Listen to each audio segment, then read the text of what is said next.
Hello, and welcome to Shane's Microscope. I'm Shane, and this is my microscope. Let's take a peek. As promised, I had more material from that video where I made the forbidden tea out of the dregs of that bird bath. So let me show you what I saw. Now to reorient you to where we were, I'm particularly interested in this Zooid right there. That's what the individual operculariids are called. And the first exciting observation was watching it filter particulates out of the water, sucking things in and rejecting what it doesn't want. Whoa! Alright, watch this piece right here. It gets sucked around the ciliature and then goes into the infundibulum and gets spat out. That is super cool. So here at higher magnification, we can see that this sort of pinch in the infundibulum, that's Latin for funnel. So that's the opening of the cytostome, which is the cell mouth or capsule mouth. And that seems to be the point at which the zooid is able to decide if it wants something or doesn't want something. And it just spits it right back out if it doesn't want it.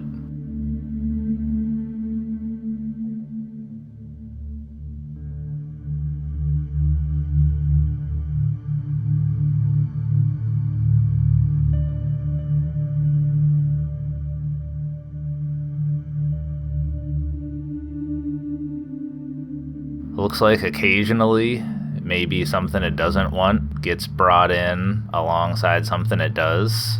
Look at this little, looks like maybe a small piece of rock or something right here. It's working its way out.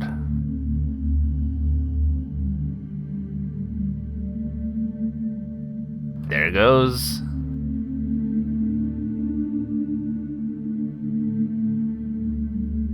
Oh, that is super cool. So I had gone and looked at other things for about 10 minutes, and when I came back, I saw that the zooid was inactive. I didn't know if it decided to take a rest or what, but I looked at other things for another 15 minutes, and when I came back, it was active again. So maybe they operate in cycles.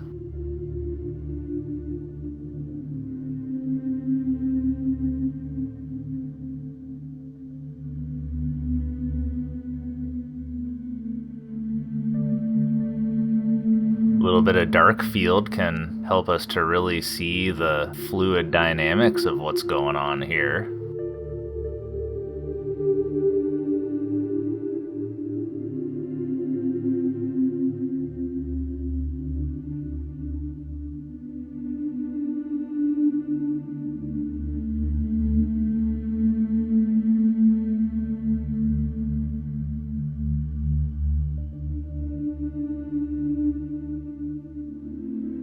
And here it is being disturbed by a rotifer.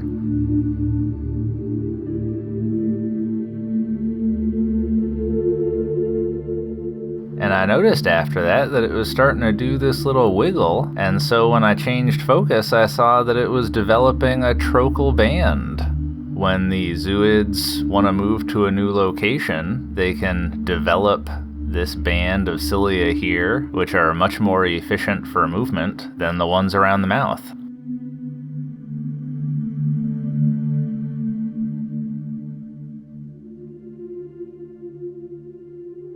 So I continued to watch it. Took about 15 minutes for this transformation to take place, but I didn't want to miss when it would happen, and I didn't know when that was going to be, so I just kept watching it. And you can see that wiggle becomes more pronounced and those cilia become longer and longer the more we watch. And then I noticed that after that contraction, it kept the peristomal ciliature withdrawn. And one of the reasons that this whole process had surprised me a little bit was I figured that it would do that before it developed that trocal band, but that wasn't the case. Unfortunately, it's kind of in some sediment, so it's not as great a view of those cilia as I could have hoped for, but I still felt very fortunate to be able to catch this whole process. And you can see here that they're getting along and they're going to town. Now, when this does come off of its stalk, that's going to be the leading edge. It's going to swim leading with that band rather than the mouth end.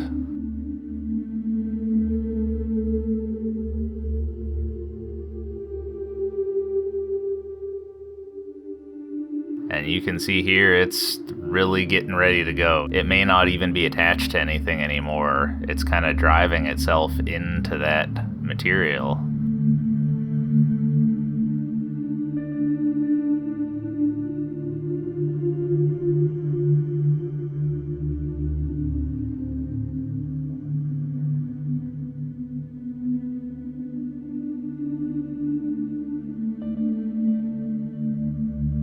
And there it goes. They are super fast this way. I really had to zoom out to be able to follow it at all. In fact, even the 10x objective was a bit much.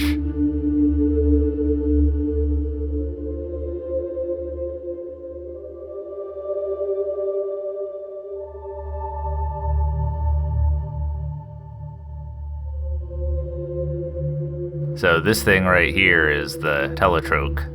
There are other ciliates around here, but those aren't operculariids. They're just in their natural state.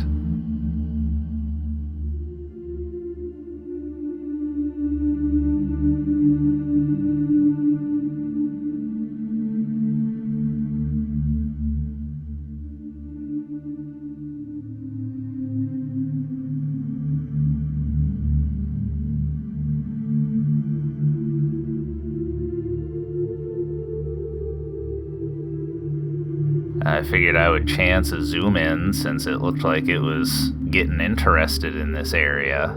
I wanted to catch it settling down and returning to its sessile form. And there it goes.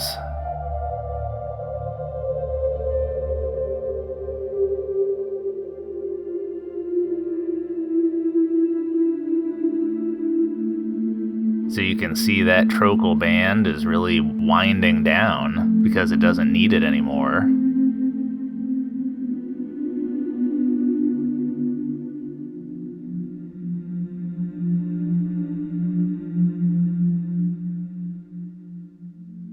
And the oral ciliature is starting back up again.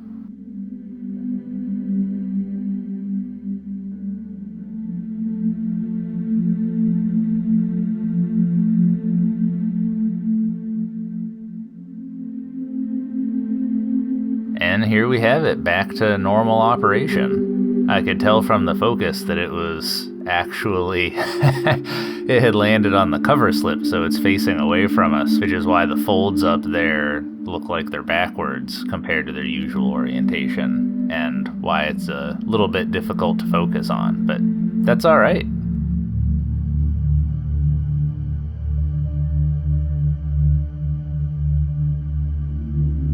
Well, I thought that was just super cool.